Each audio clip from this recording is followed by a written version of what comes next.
Hola, buenos días a todos. Bueno, yo soy Jesús Graña, de IFAS Foresta, soy el encargado del área de I+D. Y bueno, vamos a hacer una pequeña presentación de los resultados en el plan de innovación que nosotros dimos por llamar IFORES 2020. Primero, bueno, os explico un poquillo cómo se estructura el plan por objetivos y cómo vamos a organizar un poco esta presentación. En la primera parte, que se divide en 3 puntos, vamos a hablar básicamente la UVIGO en la parte del objetivo 1.1, que es el tema de bioreactores, y luego ya en el tema 1.2 y 1.3 hablaré yo por parte de IFAS Foresta. Esta sería una parte un poco más práctica, digamos, dentro del proyecto. Luego en el objetivo 2.1, que es creación de la unidad de I+D+I, ahí se encarga Innova de presentar las actividades que se hicieron, los resultados. Y ya por último, pues en el objetivo 3, el 3.1, va a hablar Innova también en el desarrollo e implantación del BI, que es una plataforma de business, de inteligencia de negocio, vamos. Y ya por último, pues intervendrá Joana de Idea Web, que explicará un poco un recomendador que se hizo dentro de la web de IFAS Foresta, que básicamente lo que hace es recomendar productos de IFAS Foresta en función de un pequeño test que debe cubrir el cliente, ¿vale? Entonces, antes de empezar, Sara, a explicarnos un poco lo que hizo la Universidad de Vigo en la primera actividad, a explicar un poco la idea de producir inóculos en bioreactor. ¿Vale? En IFAS Foresta se producen inóculos micorrícicos ya actualmente. Esos son unos inóculos que se elaboran a partir de la propia seta, del carpóforo. Entonces son inóculos, se denominan tipo Slurry, que básicamente son esporales. Digamos que llevan pues, millones de esporas del hongo que se van a inocular en las raíces de las plantas para que germinen y formen las micorrizas. La idea es que al final obtengamos una planta micorrizada que sea capaz de alimentar al hongo micorrícico, en este caso Boletus edulis, y que en un futuro pues, el hongo llegue a fructificar y a producir una seta comestible y de valor. Hay varios problemas con este tipo de inóculo. Uno de ellos es que no es estéril, ¿vale? Partimos de la seta, que obviamente viene del monte, no se esteriliza en ningún momento, y bueno, una vez que el inóculo está preparado, pues en un par de semanas, digamos, manteniéndolo en frío, pues deja de ser viable.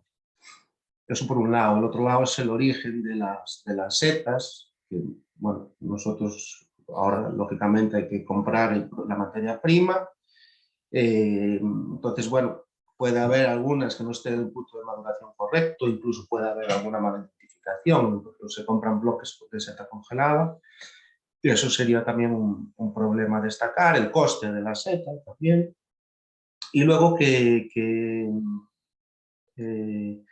al hacerlo en bioreactor, bueno, la idea es, a partir del bioreactor, lo que vamos a producir es un inóculo miceliar, ya no es esporal. Vale, esto la ventaja que tiene es, partimos de una sola seta, es decir, tenemos asegurada la seta que queremos, el micelio va a ir en un medio líquido que está estéril, es decir, que va a aguantar mucho más. Y después podemos seleccionar cepas que nos parezcan más interesantes por la especie, que pues, no es lo mismo que vayamos a encorezar un pino o una frondosa, o una zona de costa o una zona de alta montaña. Entonces, bueno, digamos que se puede coger la seta de la que queremos partir, una cepa determinada, y esa la multiplicamos en bioreactor y obtenemos pues, un micelio de una cepa en concreto. Y después este micelio es más probable que tenga éxito a la hora de formar micorrizas. micorrizas que una espora, porque no debe germinar, ya está vivo y es un micelio secundario que ya puede formar por sí micorrizas.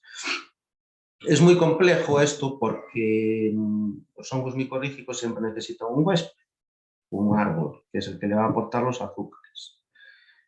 Preparar un medio de cultivo para un hongo micorrízico es complejo precisamente por eso, porque carecemos del factor vegetal y tenemos que aportarle nosotros todo mediante un medio de cultivo. Vale, entonces, la primera parte de esta actividad fue desarrollar ese medio de cultivo para después escalarlo en el bioreactor. Esto principalmente se encargó la Universidad de Vigo de optimizar este medio a base de la realización de diversos ensayos. ¿Vale? Y después, una vez que tuvimos ese medio, que sabíamos que el Boletus edulis crecía, pues lo pasamos al escalado en bioreactor. Vale. Entonces le doy paso a Sara para que nos comente un poco cómo se hizo este trabajo.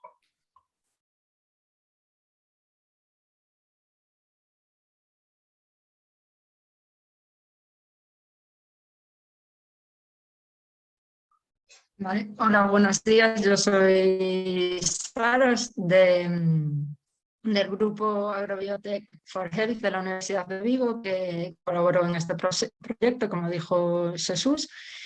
Y nada, con el objetivo de diseñar e implantar el proceso productivo sistematizado de inóculos micorrízicos y saprófitos, como bien ya se comentó, pues se realizaron varios experimentos in vitro, cultivando boletus en medio sólido y en medio líquido. Con las conclusiones que se obtuvieron sirvieron para establecer un protocolo de cultivo, incluyéndose, entre otros, el medio de cultivo, el tipo y concentración de carbohidrato, la temperatura, el pH y el tiempo de incubación óptimos para el escalado en bioreactor. De los medios de cultivo encontrados en la bibliografía se escogieron 4, 2 específicos de hongos ectomicorrízicos y 2 de plantas, ya que de obtener resultados favorables se podría facilitar la posterior micorrización, como bien comentó Jesús, que es el objetivo final de la línea de investigación. Debido también a la descripción en la bibliografía de la incapacidad de los hongos ectomicorrízicos de asimilación de disacáridos, se añadió medio de cultivo, que es el MMN, cambiando la fuente original de carbono, que es la sacarosa, por glucosa. Y se trabajó con 2 especies del complejo Boletus edulis y a 2 temperaturas. En el experimento en sólido se analizó la influencia de los diferentes factores sobre el crecimiento in vitro de boletus, inoculando cada placa con un fragmento de aproximadamente 5 por 5 milímetros, y se determinó el área de crecimiento con la ayuda de un programa informático cada 2 semanas durante 2 meses. En el experimento en líquido se estudió el efecto del medio de cultivo sobre el crecimiento de Boletus edulis, inoculando los matraces de 250 mililitros que contenían 100 de medio con un fragmento de 9 milímetros de diámetro, y se determinó el peso seco cada 11 días 3 veces. Además, en ambos experimentos se recogió la diversidad morfológica observada durante el crecimiento. También antes y al finalizar se llevó a cabo la identificación molecular del micelio para asegurar que se trabajaba con las especies en cuestión, perdón, vale, no sé, que se trabajaba con las especies en cuestión y que no se había producido ninguna contaminación no detectada. El análisis de los resultados obtenidos mediante ANOVA refleja diferencias significativas para el medio de cultivo, para la especie y para el tiempo, pero en general no para el tipo de carbohidrato. Aunque sí que se vio que los micelios que crecieron en medios que no contenían carbohidratos mostraban un crecimiento significativamente peor. Además, la temperatura solo afectó significativamente a Boletus reticulatus, Y para resumir, los mayores crecimientos se obtuvieron en la última toma de datos, a los 56 y 33 días respectivamente, en el medio BAF en el caso de cultivo en sólido y en el MMN en el cultivo en líquido, y con la especie Boletus edulis. Aún así, con todo, no se alcanzó la fase estacionaria de crecimiento, por lo que se requiere de un mayor tiempo de experimentación para comprobar cuánto podría crecer antes de agotar todos los nutrientes del medio. Y te devuelvo la palabra, Jesús. Vale, muchas gracias. Bueno, pues al final el medio que se propuso, que era el medio MMN, se llevó a bioreactor. Primero, las imágenes que tenemos aquí son de los precultivos, los preinóculos, ¿vale? Tenemos que meter una cantidad determinada de micelio en el bioreactor. Entonces, para ello, primero necesitamos obtener esa cantidad de micelio en matraces en medio líquido, ¿vale? Esto se haría pues, a partir de trocitos sacados como sacabocados de las placas Petri, donde está creciendo el micelio Boletus edulis, se incorporan a estos matraces, bueno, a este tipo de matraces, y se pone en agitación orbital durante un determinado tiempo para que el micelio digamos que se multiplique y alcancemos esa cantidad para pasar posteriormente al bioreactor. En el caso del Boletus, el micelio crea conglomerados esféricos que hacen imposible introducir en la cuba del bioreactor. Este es el bioreactor. Vemos que tiene unos capilares que introducen el micelio, entonces son tubos muy finos y se obturarían si metiéramos el hongo de esa manera, por lo que hubo que hacer un paso previo mediante la trituración y heterogenización del obtenido para el preinóculo mediante el uso de una trituradora. ¿Vale?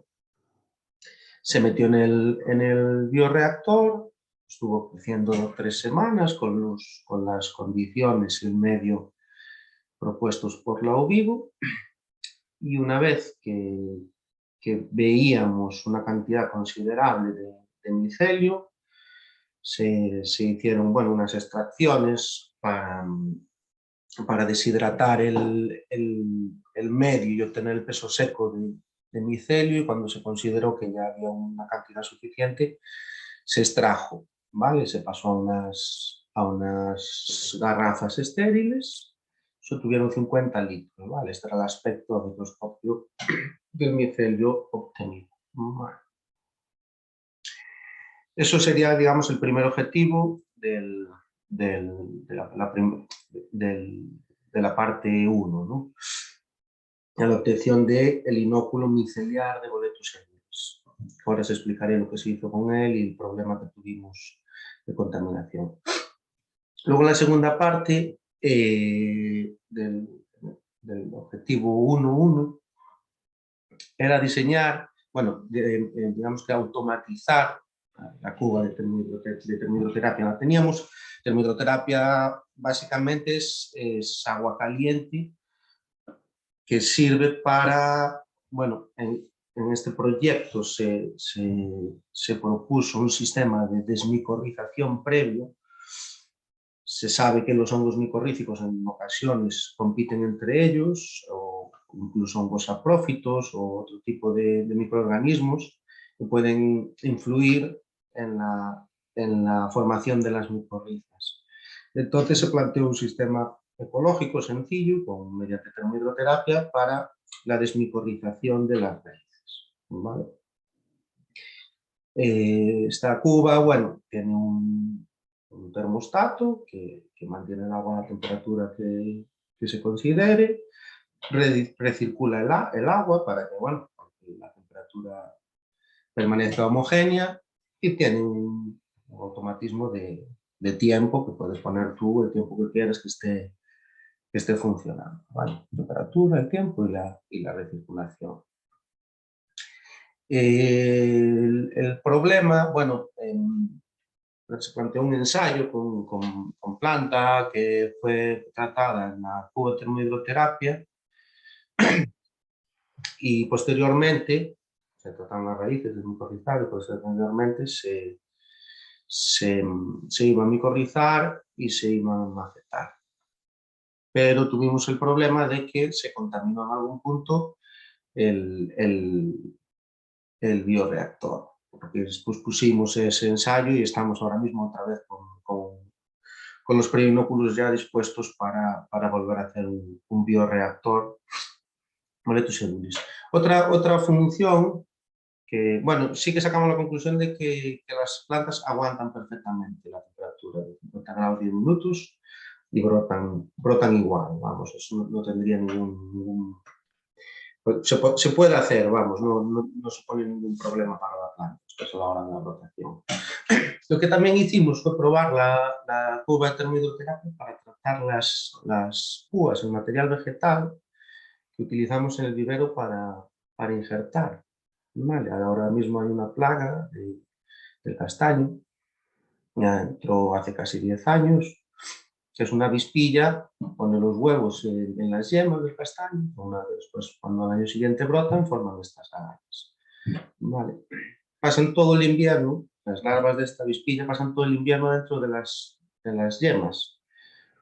Entonces lo que hacemos es, antes de que la planta brote, cuando nosotros injertamos, tratar la púa que es susceptible de llevar en sus yemas larvas de esta avispilla. Entonces, al tenerla en la cuba de termohidroterapia durante 10 minutos entre 45 y 50 grados centígrados, mata las larvas y te aseguras de que el injerto va a brotar sin agallas, que va a brotar libre de avispilla y funciona, es muy efectivo. Todas las plantas que probamos, ninguna mostró agallas y otras sin probar sí que algunas producían estas agallas. Por lo tanto, es un sistema ecológico, barato y que funciona muy bien, ¿vale? El problema es después, una vez que la planta va al campo, pues se puede reinfectar. Pero por lo menos el primer año, que es el más delicado, te garantizas que la planta va a crecer libre de esta plaga, ¿vale?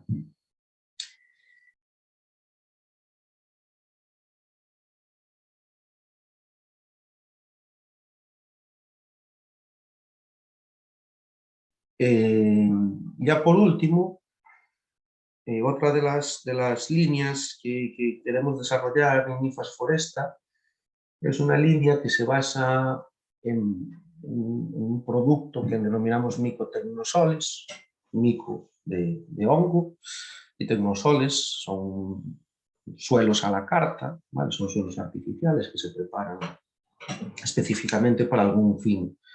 Vale, ya tenemos alguna experiencia hecha y bueno, se planteó en este ensayo, seguir, o sea, en este proyecto, hacer un ensayo que un poco también es una línea que comenzamos, que es micotecnosoles como bioremediadores de parásitos de raíz.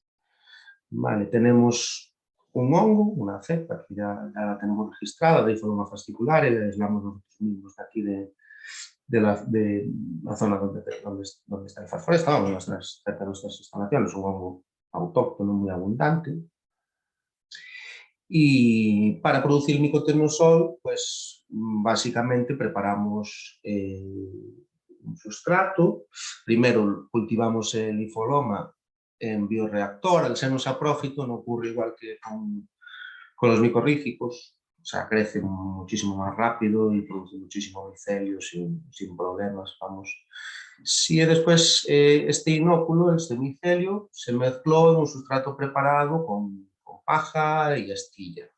¿Vale? Es un micelio, es un hongo principalmente lignícola, se alimenta de madera. Entonces, básicamente este sustrato se componía básicamente de eso, de astilla de madera de frondosa en este caso. Ese sustrato se autoclavó para darle ventaja al hongo y se inoculó con el líquido obtenido. Obtuvimos estos sacos, hicimos unas pruebas para ver dónde crecía mejor. Al parecer es un hongo que no le gusta en principio las condiciones estándar, digamos, en el cultivo de hongos, puesto que en cámara de frío a 4 grados, digamos que al principio tardó un poquito más en crecer el micelio, pero después se hizo más fuerte, incluso llegó a fructificar, o sea que en la sala de incubación a 25 grados no lo dio hecho. Vale. Bueno, ¿qué es lo que hicimos con este sustrato, con este micelio? ¿Vale? Esta es la parte mico, luego lo juntamos con un sustrato que tenía, bueno, algo de fertilizante, algo de materia orgánica. Pues lo que hicimos fue tratar un níspero que teníamos aquí. Es un níspero que está, bueno, muy atacado por Armillaria melea, que Armillaria melea es un hongo parásito de la raíz de una gran cantidad de árboles frutales, árboles forestales. Está causando muchos problemas en la viña ahora mismo. Y hay bibliografía, muy poca, pero hay algún estudio en Estados Unidos de la capacidad antagónica de Hipholoma fasciculare contra este hongo parásito. ¿Vale? Nosotros hicimos ya algunas pruebas en placa Petri, sí que vemos que esta es la Armillaria y esta es la Hipholoma. Vemos como in vitro es capaz de detener el desarrollo, incluso necrotizar las células de Armillaria. ¿Vale? Esta Armillaria, digamos que se hace inviable. Y lo que quisimos hacer es, bueno, un poco pasar lo que vemos aquí en esta placa Petri a la zona del Nispereum.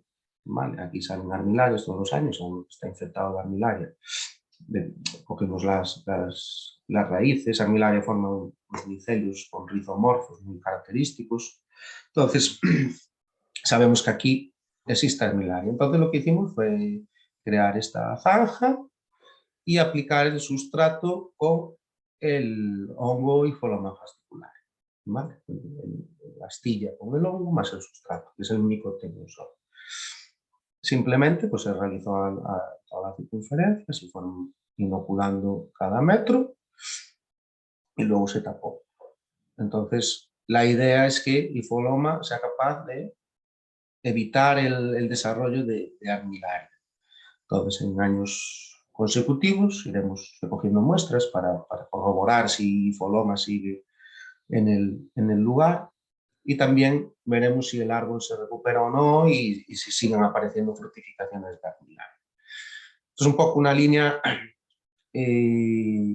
dentro de los micotenosoles que vemos que puede ser útil porque in vitro funciona, pero bueno, lógicamente ahora habrá que ver en campo cómo va.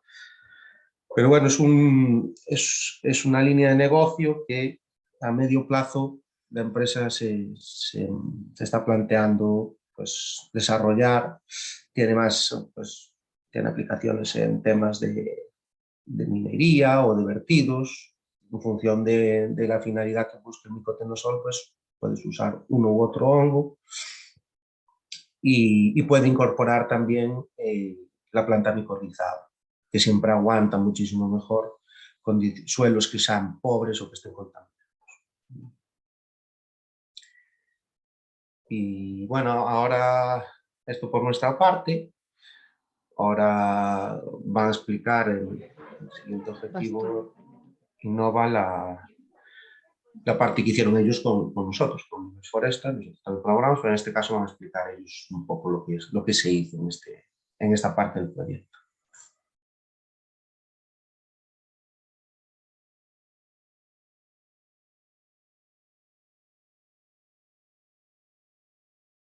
Compartimos ahora, ¿vale?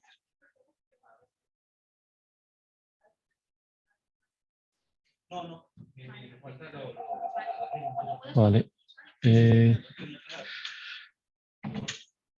Contamos por orden, bueno, desde Innova colaboramos en el proyecto en 3 actividades, pues desde la actividad 2.1, que fue la creación de una unidad de I+D+I, a 1.3, que bueno, fue el trabajo que hicimos a nivel de procesos y de los procesos productivos, como de negocio dentro de IFAS para intentar aplicar ciertas metodologías Lean para mejorar esos procesos. Y por último, pues la implantación de una plataforma de BI integrada con los sistemas actuales de IFAS. Entonces, cuento, bueno, aparte de la creación de la unidad. Bueno, vale, empezamos con la parte de mejora de procesos, ¿vale? Y en este caso sí que lo primero que hicimos, bueno, al final IFAS tiene unos procesos bastante particulares, es decir, los procesos de IFAS no son como una fábrica, es decir, al final tiene una serie de elementos bastante distintos a lo que puede ser un proceso productivo al uso, y sí que a pesar de que los tienen bastante, bueno, no, totalmente claros, sí que es cierto que a nivel de metodología Lean, lo primero que tuvimos que hacer fue estandarizar esos procesos, es decir, partir de, oye, ¿cuál es el estándar con el que se trabaja en IFAS? ¿Vale? En muchos casos lo tiene claro, pero no estaba realmente documentado. Al menos los procesos, bueno, veremos ahora que hay algunos, bueno, partiendo de un mapa general de procesos, ¿vale? Donde realmente bueno, aquí no sé mucho el detalle, pero bueno, al final aquí lo que se trata es de un vistazo, pues tener a los principales procesos de la empresa e ir ir definiendo cuáles son esas actividades. O sea, nosotros usamos un modelo que se llama Swimlane, ¿vale? Que son al final como una serie de calles, como si fueran de una piscina. Es decir, al final lo que son las filas serían cada una de esas calles, y en cada una de esas calles estarían los actores que participan en cada uno de los procesos, ¿vale? Los actores en este caso serían los departamentos dentro de la empresa encargados de realizar esa actividad. Y pues las columnas son los diferentes, bueno, procesos que forman, los que se va a partir después este mapa de procesos general. Es decir, aquí sería una vista de principio a fin, desde que se hace, pues, el proceso comercial, la parte de campo, la parte de cómo se recogen esas plantas y cómo se suministran a clientes. Es una vista muy general en la que iríamos reflejando con colores, que bueno, se ve abajo a la izquierda la leyenda, pues en función del color que tenga la cajita, pues esa actividad se realiza pues en uno u otro sistema. Es decir, en este caso, pues desde IFAS tiene un CRM, un ERP, bueno, y un gestor documental y alguna aplicación adicional, bueno, el correo, etcétera, etcétera. Entonces aquí se trata también de ver cómo a nivel de sistemas todos los procesos pues están o no integrados, ¿vale? Entonces esto es lo primero que hicimos, fue hacer esta vista general con que, bueno, que os digo, nos llevó un cierto tiempo porque al final, lo dicho, no son procesos habituales, ¿vale? Son procesos bastante particulares los que tiene IFAS, y sí que, bueno, hasta que entendíamos un poco cómo funcionaban esos procesos, pues bueno, nos llevó un ratito.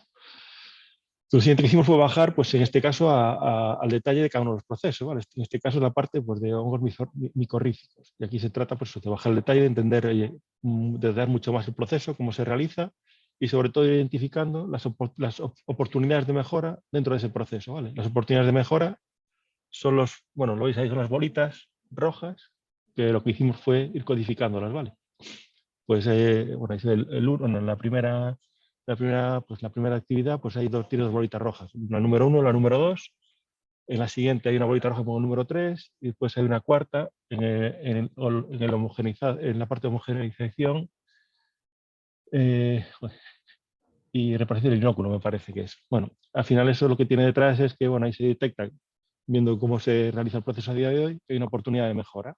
Entonces, todas esas oportunidades de mejora, pues, de todos los procesos se fueron detallando, ¿vale? En este caso, dentro de este proceso de hongos micorrízicos, pues, y la fase que es, bueno, se detalla un poco en el punto en el que estamos, y la acción concreta, ¿vale? De mejora. Entonces, esto lo que nos sirve un poco es para identificar, creo que fueron unas, no sé, 40 y pico acciones potenciales de mejora, que después, poco a poco, bueno, se fueron priorizando y ejecutando algunas de ellas, ¿vale?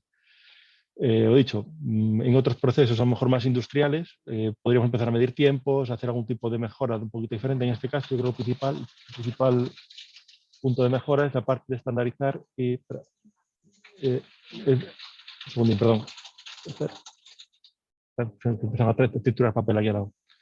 Entonces digo, en este caso, lo que es la parte de mejoras de proceso pasan por eliminar, pues, aquellos aspectos tanto bueno, que generan problemas a día de hoy, que generan cuellos de botella, ¿vale? Y que nosotros ayudan a estandarizar mucho mejor todos esos procesos. Bueno, quedan, os he dicho, se han detectado 40 y pico oportunidades de mejora, aún quedan muchas por atacar, ¿vale? O sea, pero sí que al menos dentro del plan, lo que se ayudó a definir una forma de trabajar, una metodología, y ya se ha identificado una batería de mejoras que creo que van a poder seguir trabajándose a futuro con nuestra metodología un poco asociada a partir de ese estándar que se ha definido.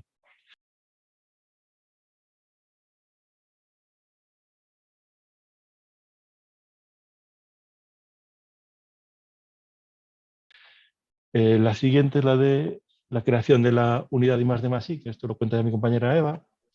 Jesús, llevamos a este orden, ¿verdad? Ahora creación de unidad de I+D+I y después la de la implantación de Business Intelligence. Sí. Después ya al final de todo interviene Joana con el recomendador.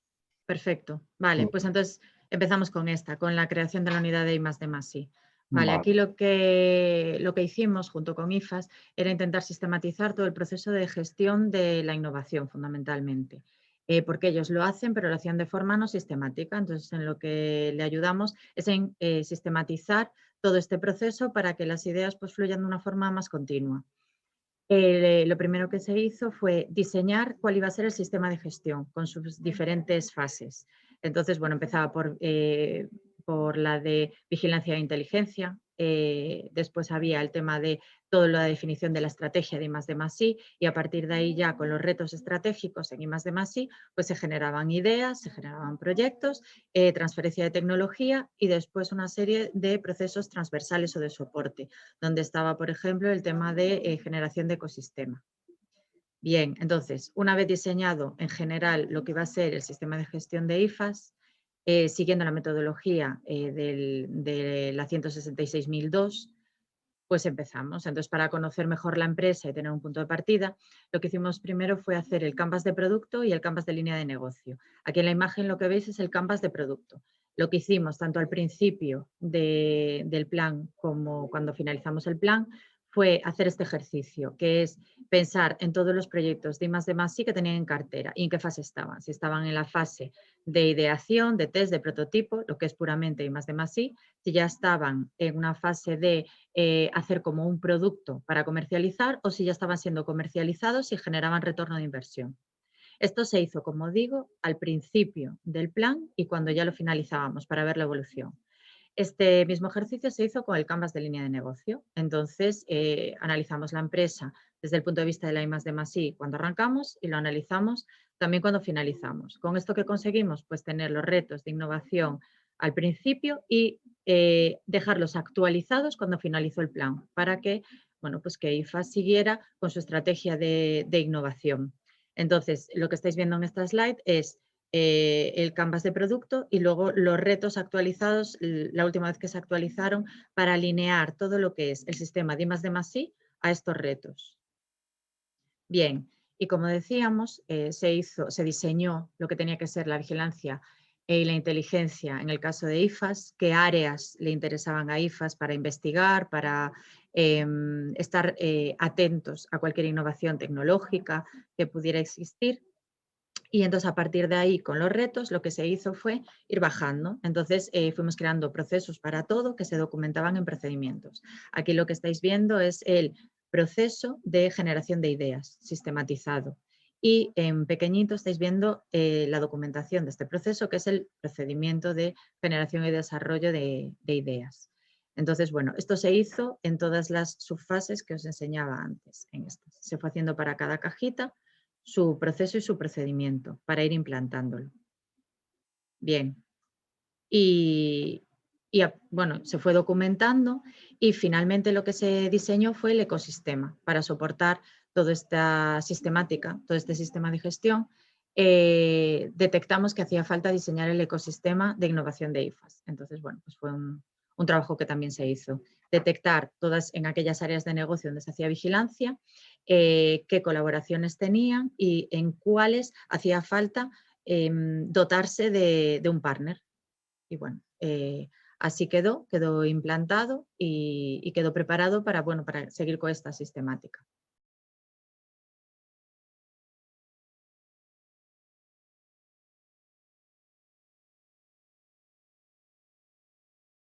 Vale, pues nada, paso a la última actividad que hicimos en Innova, que es la de cuadro de mando.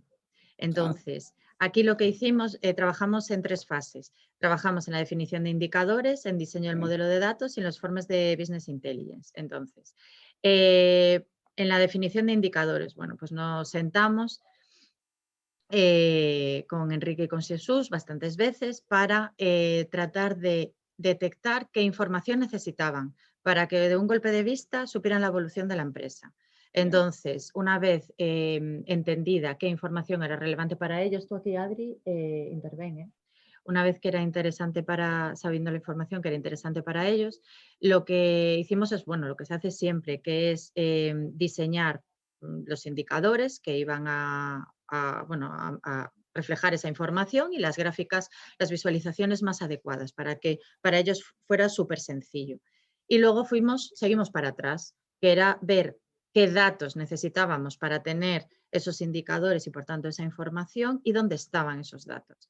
Si estaban, había que cogerlos, si no estaban, había que generarlos. Entonces, bueno, se trabajó sobre todo eso y diseñamos 6 cuadros de mando, 6 informes, que eran los que tenéis en pantalla. Comercial, ventas, almacén, producción, acciones comerciales, clientes y seguimiento de las campañas.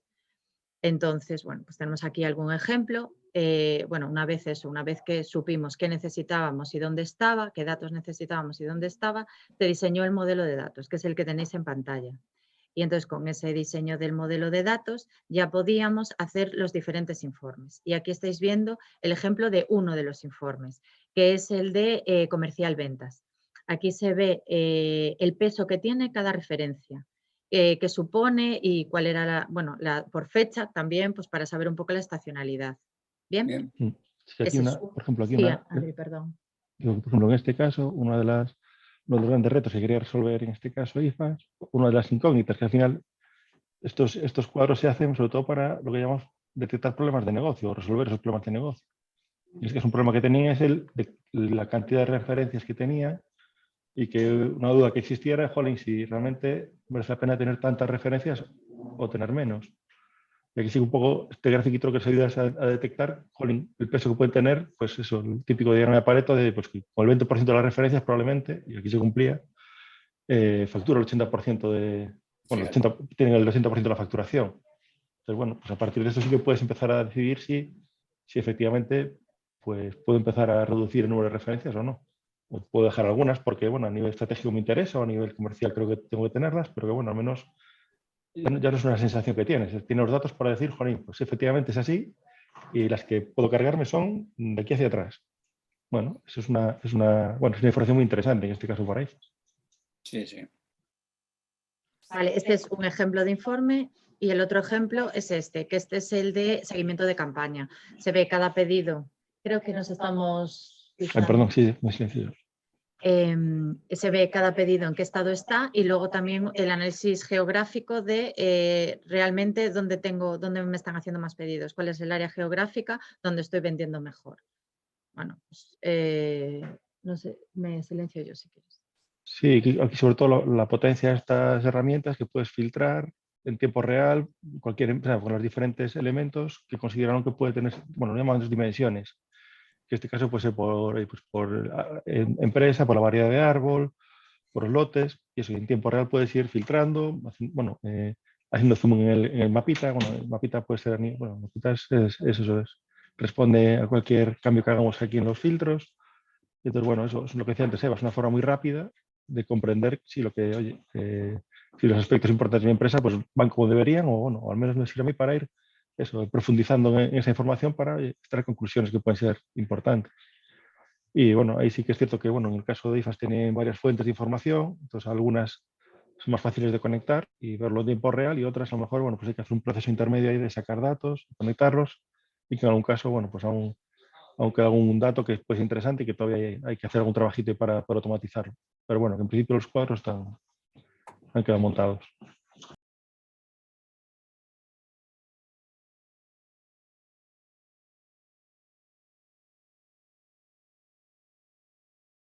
Hola, ¿qué tal? Bueno, yo soy Joana de la empresa Idea Web. Perdonad porque no me va la cámara, por eso no me veis. Voy a compartir pantalla. Vale, bueno, nosotros somos una empresa de desarrollo, ¿vale? Y de marketing. Entonces, nosotros lo que hicimos aquí fue desarrollar un plugin, ¿vale? Que es un recomendador en el que cada usuario, según las opciones que seleccione, le van a recomendar distintas especies de árboles o de setas que más se adapten a su búsqueda, ¿vale? El desarrollo se hizo en la plataforma en WordPress, que es una gestión de contenido, utilizando una base de datos, ¿vale? Para almacenar toda la información necesaria.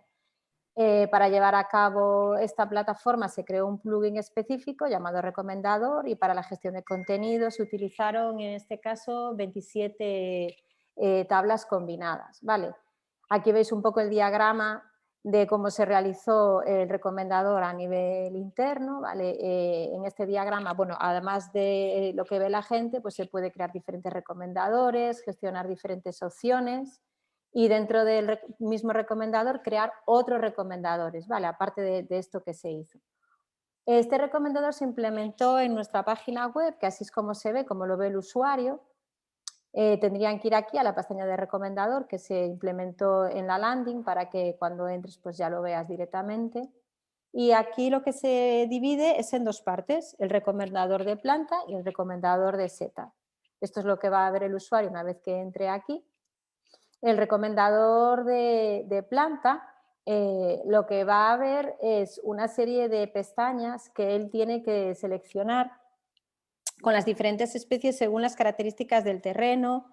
Por ejemplo, cuando clica aquí en altitud, tiene diferentes opciones de altitud según donde él viva o donde le interese plantar. Esto lo que le va es a orientar realmente sobre qué tipo de planta es la mejor para donde él vive, pues según su altitud, la pluviosidad, en este caso el hongo que quiere plantar y también el clima. Una vez que la persona y el pH, no tiene que seleccionar todas las opciones. Si, por ejemplo, el pH no lo sabe, también el recomendador le daría opciones, ¿vale? No tiene por qué cubrir todas las opciones que veis aquí. Entonces, una vez que la persona pues seleccione todo lo que sabe o todo lo que le interesa, el recomendador le daría cuál es la mejor planta para el tipo de terreno en el que él quiere plantar. Se vería así de esta manera. Se vería, pues en este caso sería el butebetizar y después también habría productos relacionados, ¿vale? Que él puede adquirir. Aquí ya directamente le llevaría el producto donde ya se verían todas las características. Tiene una particularidad que si le sale castaño, se va a encontrar con otra pestaña, ¿vale? Donde va a tener que volver a seleccionar si lo quiere de madera o de fruto, la época, el destino de la castaña, para qué se va a usar, tamaño y color. Aquí otra vez no tiene por qué seleccionar todas las opciones, pero sí que le va a dar lo mejor que se le puede ofrecer, en este caso en nuestra página web, en los productos. Y volveríamos otra vez aquí, se le volvería a recomendar. Y por último está el apartado de las setas, que aquí lo que tiene que seleccionar es el tipo de seta que quiere plantar. Y ya se le recomendaría pues el tipo de madera, por ejemplo, en este caso recomendaría el tipo de madera, perdón, y se le saldrían el tipo de setas pues de menor a menor que mejor le iría, vamos. Y ya estaría, esto sería un poco el recomendador. Si queréis podéis entrar en la web porque está activo en estos momentos y podéis ver un poco también pues, cómo funciona, si os interesa. Muy bien, Joana. Muchas gracias. Nada, a vosotros. Bueno, pues con esto concluiríamos un poco el resumen del plan de innovación.